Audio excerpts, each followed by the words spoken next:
Hello everyone, welcome to BPSC Adda score booster series. BPSC Adda के score booster series पर आपका स्वागत है।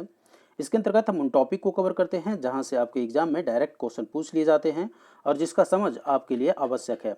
यह सीरीज आपके इंटरव्यू के लिए भी उपयोगी होगा, तो बने रहें वीडियो के अंत तक। और यदि आप हमारे चैनल पर नए हैं तो चैनल को सब्सक्राइब कर लें और बेल आइकन को प्रेस कर दें, सो दैट कोई भी वीडियो अगर इस चैनल पर अपलोड हो तो आपको नोटिफिकेशन मिल जाए और आप कोई भी वीडियो मिस ना करें। तो चलिए स्टार्ट करते हैं हम आज के सेशन। आज का हमारा टॉपिक है नाग मिसाइल। तो चलिए समझते हैं कि नाग मिसाइल आखिर क्यों हमारे एग्जाम के लिए इंपॉर्टेंट है। देखिए, नाग जो मिसाइल है वो थर्ड जनरेशन अर्थात तीसरी पीढ़ी का दागों और भूल जाओ के सिद्धांत पर काम करने वाला एक एंटी टैंक मिसाइल है। क्या है ये? एक एंटी टैंक मिसाइल है। सो फर्स्ट थिंग आपको जो याद रखना है वो ये कि नाग मिसाइल जो है third generation anti tank missile है। ये क्या है? एंटी टैंक मिसाइल है। यहाँ पिक्चर में आप देख सकते हैं, यह जो है एक third generation anti tank missile है जिसका डेवलपमेंट अर्थात विकास डीआरडीओ के द्वारा किया गया है। यह मिसाइल सभी मौसम, दिन या रात किसी भी समय कार्य करने में सक्षम है। इसका जो मिनिमम रेंज है, अगर मिनिमम रेंज की बात करें तो मिनिमम रेंज 500 मीटर है, वही मैक्सिमम रेंज इसका 4 किलोमीटर तक लक्ष्य भेद सकता है। अर्थात मिनिमम 500 मीटर में भी अगर लक्ष्य है तो उसको भी भेद सकता है, और मैक्सिमम 4 किलोमीटर के रेंज में भी अगर लक्ष्य है अर्थात कोई टैंक 4 किलोमीटर रेंज के अंतर्गत आता है तो उसको भी यह डिस्ट्रॉय कर सकता है। हाल ही में भारत ने पोखरण रेंज, ये भी आपको याद रखना है कि पोखरण रेंज भारत में कहाँ है, तो वह थार रेगिस्तान अर्थात राजस्थान में है। पोखरण रेंज में स्वदेशी रूप से विकसित anti tank guided missile system Helina और ध्रुवास्त्र का सफलतापूर्वक परीक्षण किया है। अब यहाँ जो आपको ये समझना है कि दो मिसाइल जिसका नाम एंटी टैंक मिसाइल ही है, जिसका वर्जन 2 है, जिसका नाम है हेलिना और ध्रुवास्त्र। तो हेलिना और ध्रुवास्त्र क्या है कि एंटी टैंक मिसाइल जो नाग है, जो कि एंटी टैंक मिसाइल है, उसी का वर्जन है जिसका नाम दिया है हेलिना और ध्रुवास्त्र, क्योंकि ये हेलीकॉप्टर से लॉन्च किया जा सकता है। यहाँ आपको ये समझना है कि जो हेलिना है वो आर्मी के लिए बनाया गया है, वहीं ध्रुवास्त्र जो है वो एयरफोर्स के लिए बनाया गया है। सो आपको एग्जाम में यहाँ से पूछ सकता है कि हेलिना किसके लिए बनाया गया है, तो ये आर्मी के लिए बनाया गया है, वहीं ध्रुवास्त्र जो है वो एयरफोर्स के लिए बनाया गया है। अर्थात एयरफोर्स कॉम्पेटेबल जो मिसाइल है वो ध्रुवास्त्र है और आर्मी कॉम्पेटेबल मिसाइल है वो हेलिना है। हेलिना अर्थात हेलीकॉप्टर से दागने वाला मिसाइल अर्थात एंटी टैंक मिसाइल जो है जिसको नाग बोलते हैं वही है हेलिना, और ध्रुवास्त्र उसी का वर्जन है। नाग मिसाइलों को डीआरडीओ ने एकीकृत गाइडेड मिसाइल विकास कार्यक्रम अर्थात integrated guided missile development programme के तहत विकसित किया गया है। अर्थात अगर हम बोलें तो जो नाग मिसाइल का जो डेवलपमेंट डीआरडीओ के द्वारा किया गया है वो आईजीएमडीपी अर्थात integrated guided missile development programme, फिर से मैं एक बार रिपीट कर देता हूँ, integrated guided missile development programme के तहत विकसित किया गया है। अब हम देखते हैं कि क्या है यह integrated guided missile development programme. देखिए, integrated guided missile development programme जो है वो डॉक्टर एपीजे अब्दुल कलाम की परिकल्पना थी, जो कि भारत को मिसाइल प्रौद्योगिकी के क्षेत्र में आत्मनिर्भर बनाने के उद्देश्य से किया गया था, जिसका अनुमोदन भारत सरकार के द्वारा 1983 में किया गया था तथा इसे मार्च 2012 में पूरा किया गया। सो जो integrated guided missile development programme का जो अनुमोदन था गवर्नमेंट ऑफ इंडिया के द्वारा 1983 में किया गया था, लेकिन इसे जो पूरा किया गया वो 2012 में किया गया। Integrated guided missile development programme के तहत जो है टोटल 5 मिसाइलें विकसित की गई, जिसको हम इन शॉर्ट बोल सकते हैं पटना।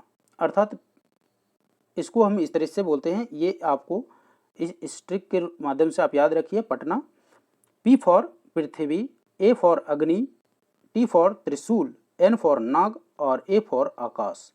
ये 5 मिसाइल हैं जिसको integrated guided missile development project के अंतर्गत स्टार्ट किया गया था, जिसका विकास आईजीएमडीपी के अंतर्गत किया गया है। पृथ्वी मिसाइल की अगर हम बात करें तो यह कम दूरी की सतह से सरफेस टू सरफेस पर मार करने वाली एक बैलिस्टिक मिसाइल है। वहीं अग्नि विभिन्न श्रेणियों अर्थात अग्नि 1, 2, 3, 4 एंड 5 में विकसित बैलिस्टिक मिसाइल है। त्रिशूल की अगर हम बात करें तो सरफेस टू एयर अर्थात सतह से हवा में मार करने वाली यह कम दूरी की मिसाइल है। वहीं नाग थर्ड जनरेशन का एक एंटी टैंक मिसाइल है। अगर हम आकाश मिसाइल की बात करें तो यह मध्यम दूरी की सतह से हवा में मार करने वाली मिसाइल है। सो इसके बारे में आपको ये याद रखना है कि जो IGMDP जो है उसके अंतर्गत जो टोटल 5 मिसाइल हैं वो कौन कौन है, वो है उसका शॉर्ट ट्रिक याद रखिए Patna, P for Prithvi, A for अग्नि, T फॉर त्रिशूल, N फॉर नाग और A फॉर आकाश।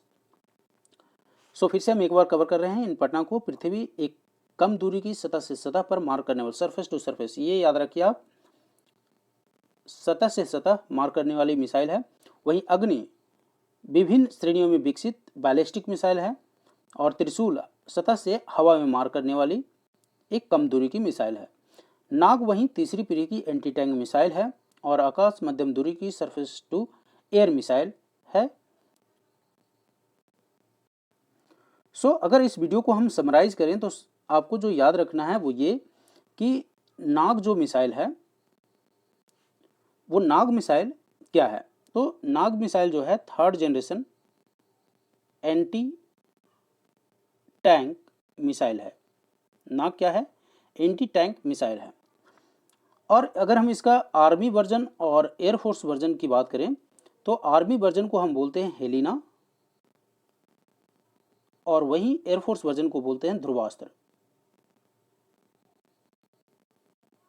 सो ये आपको याद रखना है कि आर्मी वर्जन को हम बोलते हैं हेलिना और एयरफोर्स वर्जन को बोलते हैं ध्रुवास्त्र। दूसरी चीज़ जो आपको याद रखना है कि इसका जो विकास है वो किसके अंतर्गत किया गया है, किस कार्यक्रम के अंतर्गत, तो वह IGMDP अर्थात integrated guided missile development project के अंतर्गत किया गया था। और IGMDP अर्थात integrated guided missile development programme की जो शुरुआत था वो डॉक्टर APJ अब्दुल कलाम के द्वारा 1983 में किया गया था, जिसका रिकमेंडेशन भारत सरकार ने किया था और जिसे पूरा 2012 में किया गया था। इसके अंतर्गत टोटल 5 मिसाइलें विकसित किया गया था, वो था पृथ्वी, अग्नि, त्रिशूल और नाग एवं आकाश। सो आज के इस वीडियो में इतना ही। तो चलिए हम देख लेते हैं कि कल के वीडियो पर एक क्वेश्चन पूछा गया था आपसे, जिसका आंसर आपको कमेंट सेक्शन में देना था। तो देख लेते हैं कि क्या था क्वेश्चन। उससे पहले हम आज का क्वेश्चन देख लेते हैं। आज का क्वेश्चन आपके लिए है जिसका आंसर आपको कमेंट सेक्शन में लिख के देना है।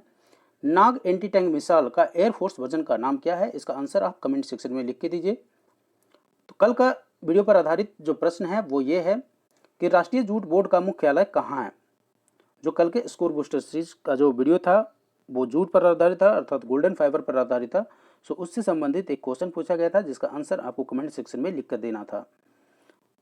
तो क्वेश्चन है राष्ट्रीय जूट बोर्ड का मुख्यालय कहाँ है, इसका आंसर होगा राष्ट्रीय जूट बोर्ड का मुख्यालय कोलकाता में है अर्थात option B is the correct answer. अगर हम राष्ट्रीय जूट बोर्ड की बात करें अर्थात नेशनल जूट बोर्ड की बात करें तो national jute board is the apex body for the promotion of Indian jute that was set up under the national jute board act 2008, जिसकी स्थापना नेशनल जूट बोर्ड एक्ट 2008 के तहत किया गया था। सो आज के इस वीडियो में बस इतना ही। अगर आपको हमारा वीडियो अच्छा लगे तो आप अपने दोस्तों को भी शेयर ज़रूर करें और इस वीडियो को लाइक कर दें। Thank you.